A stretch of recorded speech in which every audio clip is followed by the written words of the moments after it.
তো গাইস দেখতে পাচ্ছ এখানে কিন্তু চলে এসেছে আমরা ভিতরে, আর ব্যাকগ্রাউন্ডে ভিতরে জাস্ট অসাম, ঠিক আছে? আর দেখতে পাচ্ছ এর ভিতরটা একটু যাবো, দেখবো, দেখা যাক ভিতরে কি আছে।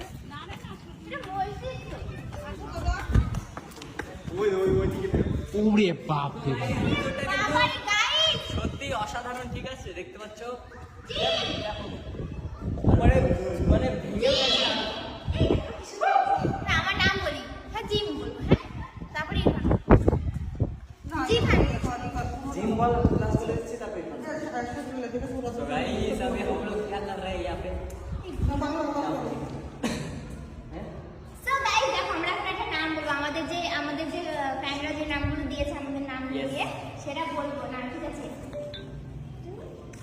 জীবন তো গাইস দেখো কি সুন্দর লাগছে, এইদিকে ডিজাইনটা হেভি পছন্দ হয়েছে আমার, একদম আমার মারাত্মক পছন্দ হয়েছে, কি বলবো? এইদিকে ডিজাইনটা সুন্দর। আমি যদি জানতাম যে এখানে এই লোকেশন, তাহলে আমি প্রতিদিন থাকতামই না, আমি আগে এখানেই চলে আসতাম ভিডিও বানানোর